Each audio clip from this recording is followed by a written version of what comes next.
안녕하세요. 커피와 독서를 사랑하는 서울 아산병원 이비인후과 교수 안중호입니다. 날씨가 제법 많이 추워졌습니다. 그러고 보니 벌써 2021년의 끝자락이 보이기 시작하네요. 다가오는 새해에는 보다 건강하고 안전하게, 그렇지만 자유로운 한 해를 보낼 수 있기를 바랍니다. 37번째 북 리뷰는 이선 크로스저 김영사 출판 채터, 당신 안의 회방꾼입니다. 채터는 영어로 수다쟁이란 의미죠. 저자는 우리 머릿속의 부정적인 목소리를 지칭하는 의미로 사용합니다. 우리들은 수능 시험장에서 시험지를 받기 전 내가 지금까지 공부한 내용이 하나도 안 나오면 어떻게 하지? 라고 불안해하거나 입사를 위한 면접 시험 당일 까다로운 면접관을 만나거나 내가 비호감 인상을 주면 어떻게 하지 등의 다양한 고민을 하게 됩니다. 저 역시 예전에는 학교장에서 많은 청중들 앞에 발표를 앞둘 때 혹시 말을 제대로 못하고 버벅거려서 발표를 망치면 어떻게 하지? 라는 생각을 하거나 다른 교수님들의 발표를 듣고 궁금한 게 있어서 질문을 하려는데 질문의 수준이 너무 낮아서 남들이 비웃으면 어떻게 하지 등의 걱정을 한 적이 있었습니다. 그때는 괜히 심장박동 소리가 커지기도 했고요. 특히 외국 학회에서 발표할 때는 영어로 하는 질문을 이해하지 못해서 엉뚱한 답변을 하면 어떻게 하나 걱정도 되었죠. 지금은 거의 극복했지만 저 역시 아직도 여전히 남들 앞에서 말을 할 때는 긴장하고 있습니다. 많은 운동 경기에서 1승만 더 올리면 큰 업적을 달성하게 되는 경우 9수의 저주에 빠지는 경우를 종종 보게 됩니다. 프로야구단인 기아 타이거즈는 1983년부터 1997년까지 15년 동안 무려 9번의 한국 시리즈 우승을 달성한 전무후무한 기록을 가지고 있는데 10번째 우승을 한 2009년까지 무려 12년이나 걸렸습니다. 9수가 무섭죠?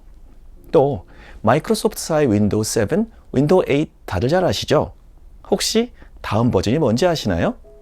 윈도우 9이 아니고 윈도우 10입니다. 여기에는 여러 가설들이 있던데 혹시 9수의 저주를 의식한 것일까요? 모르겠습니다. 어쨌거나 우리는 인생을 살아가면서 맞닥뜨리는 여러 문제들, 그리고 인생의 중요한 순간에 서 있을 때 항상 자신만만해하는 것이 아니라 혹시라도 잘못되면 어떻게 할까 등의 부정적인 내면의 목소리를 듣게 되고 이에 지배당하고 결국 이를 그르치게 되는 경우가 많이 발생합니다.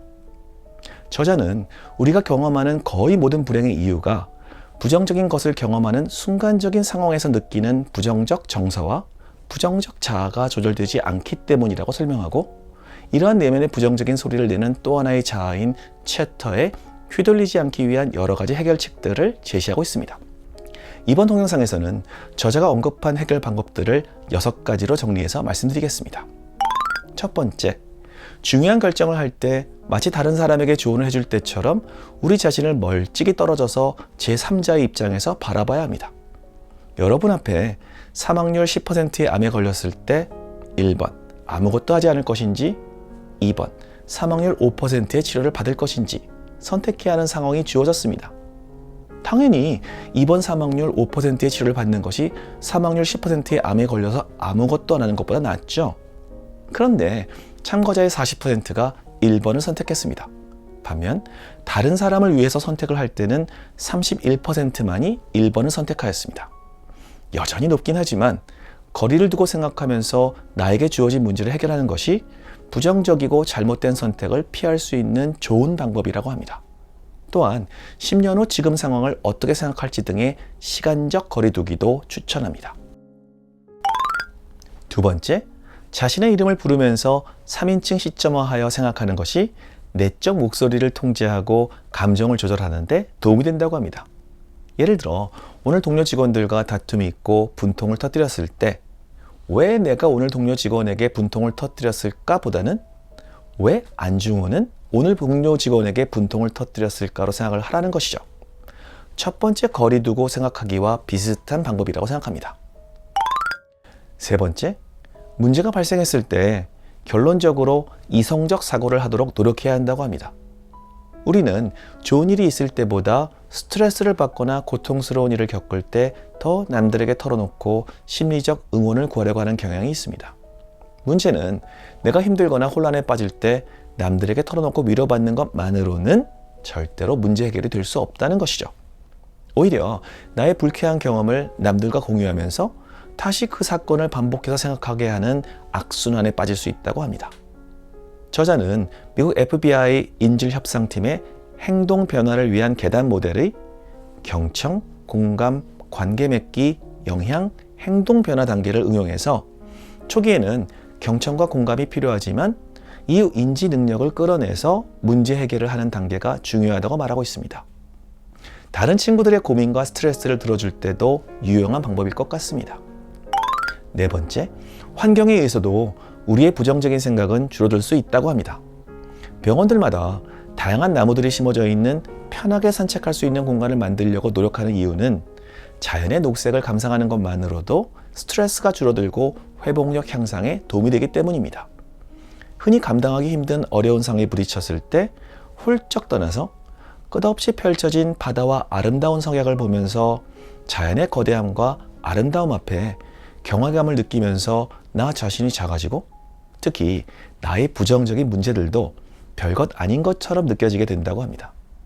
공연장이나 박물관의 아름다운 작품을 보아도 충분히 도움이 된다고 하니까 시간을 내서 짬짬이 미술 작품이나 연주에 감상을 하는 것도 좋을 것 같네요. 다섯 번째, 내 주변의 물건들을 정리정돈하고 불필요한 물건들을 치우는 행동이 내면의 부정적인 생각을 조절하는 데 도움이 된다고 합니다. 저도 지금 사는 집에 이사 온 지 10년이 넘어가니까 엄청나게 많은 물건들이 쌓여 있습니다. 그런데 버리자니 나름의 추억도 있고 혹시라도 나중에 필요하지 않을까 생각도 들고 해서 과감하게 정리를 못하고 있긴 합니다만 저자는 이렇게 내 주변의 물건을 정리하고 치움으로써 나 자신을 통제할 수 있다는 믿음과 자신감을 갖게 해주는 데 도움이 된다고 설명합니다. 여섯 번째, 이른바 플라시보 효과를 적절히 사용할 것을 조언합니다. 플라시보란 실제 약효가 없는 약인데 복용하는 사람이 효과가 있다고 믿으면 실제 약 못지않게 효과를 발휘하는 경우를 의미합니다. 그래서 의사들은 고통을 호소하는 환자들에게 단순히 약만 처방하는 것이 아니라 이 약을 복용함으로써 증상이 좋아지고 나을 수 있다는 믿음을 드리는 것이 중요하죠. 스페인의 테니스 선수 라파엘 나달은 시합에서 서비스를 넣기 전 얼굴을 여기저기 만지는 행동을 하죠. 항상 루틴으로 이러한 행동을 함으로써 본인의 서비스가 완벽할 것이라는 믿음을 가지게 된다고 합니다. 많은 선수들이 시합 때는 일부러 면도를 안 하기도 하고 빨간 양말을 신기도 하는 등 다양한 자신만의 의식을 가지고 있습니다. 저는 큰 일을 앞두고는 항상 그 일이 실패했을 때의 상황을 머리에 그리면서 미리 걱정을 하면 그런 일이 안 생기리라는 믿음을 가지고 있는데 좋은 방법인지는 모르겠습니다만 실패했을 때의 대비책도 미리 생각해 놓으니까 마음이 한결 놓이는지도 모르겠네요. 제가 좋아하는 스티브의 속담에 걱정을 해서 걱정이 없어지면 걱정이 없겠네란 글이 있습니다. 인간은 고민해야 할 것을 고민하는 것이 아니라 머릿속에서 가장 고민이 잘 되는 것을 고민하는 경향이 있다고 합니다. 우리는 살아가면서 정말 중요한 결정을 하는데 필요한 고민인지 내가 막연히 불안하고 부정적인 감정 때문에 고민을 하는 것은 아닌지 잘 생각하면서 오늘 말씀드린 6가지의 방법들과 여러분 나름대로의 방법들을 이용해서 내 마음속의 부정적인 챕터의 입을 다물게 해야겠습니다. 이 책에 대한 저의 평가는요, 커피 3잔 반 드리겠습니다. 감사합니다. 건강하고 독서하는 하루 되세요.